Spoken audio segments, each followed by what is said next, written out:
I know myself how matters stand, Jiawan rejoined, as he cast a steady glance at her. So don't you try and befool me. Now that you are on intimate terms with Pao Yu, you don't pay much heed to me. I've also seen through it myself. Sai Sao set her teeth together and gave him a fillip on the head.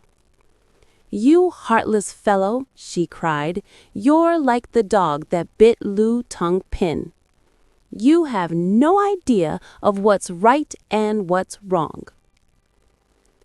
While these two nagged away, they noticed Lady Fang and Madame Wang cross together over to them. Madame Wang at once assailed him with questions.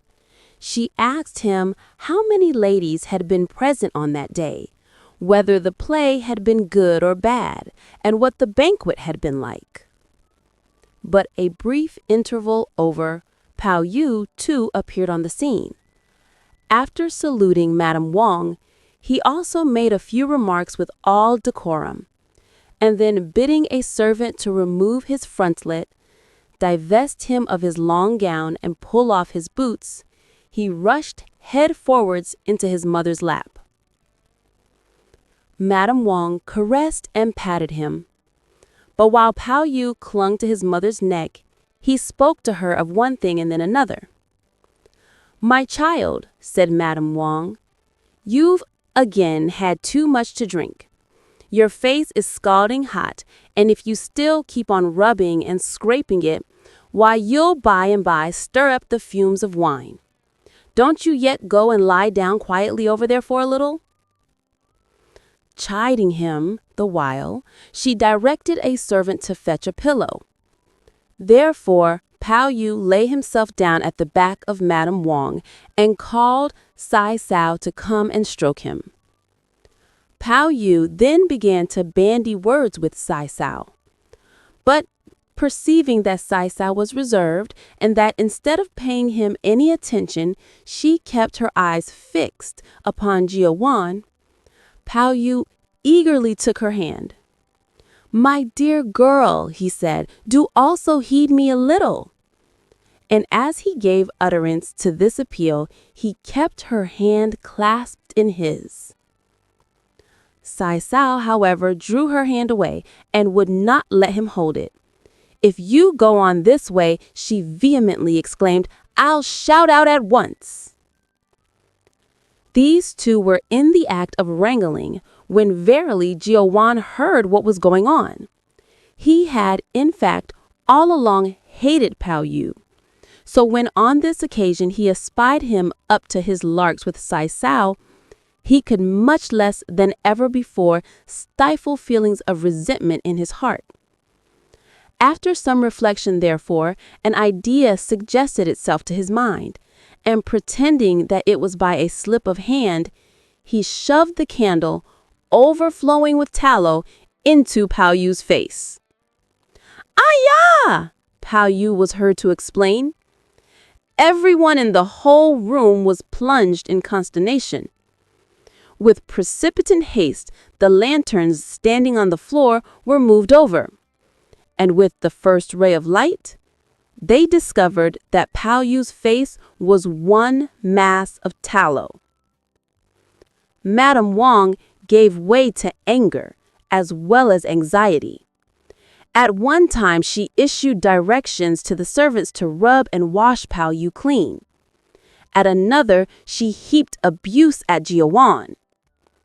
Lady Fang jumped onto the stone couch by leaps and bounds, but while intent on removing the stuff from Pao Yu's face, she simultaneously ejaculated, "Master Tortoise, are you still such a trickster?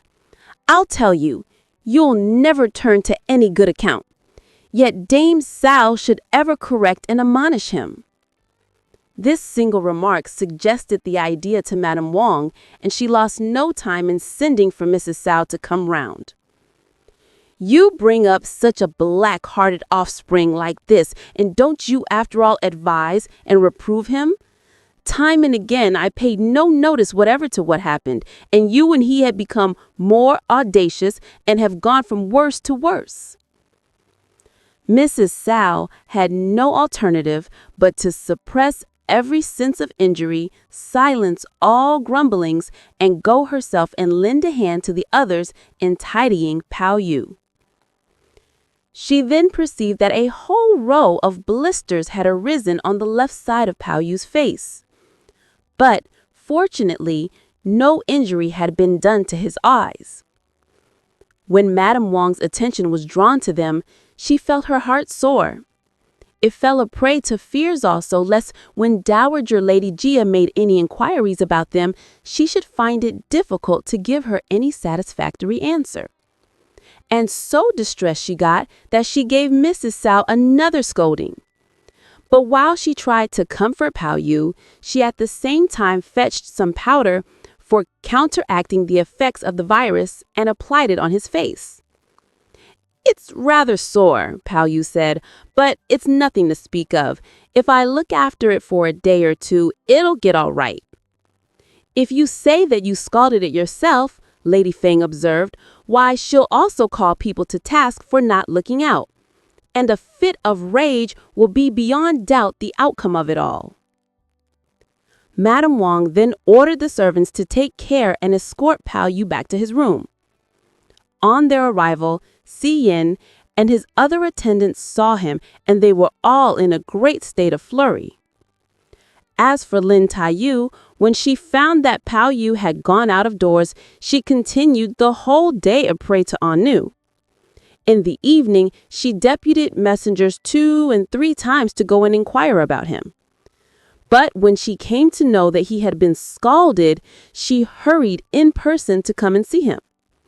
She then discovered Pao Yu all alone, holding a glass and scanning his faces in it, while the left side of his face was plastered all over with some medicine. Lin Taiyu imagined that the burn was of extremely serious nature, and she hastened to approach him with a view to examine it. Pao Yu, however, screened his face and waved his hand, bade her leave the room, for he knew her usual knack for tidiness. He did not feel inclined to let her get a glimpse of his face. Yu then gave up the attempt and confined herself to asking him whether it was very painful. "It isn't very sore," replied Pao Yu. "If I look after it for a day or two, it'll get all right."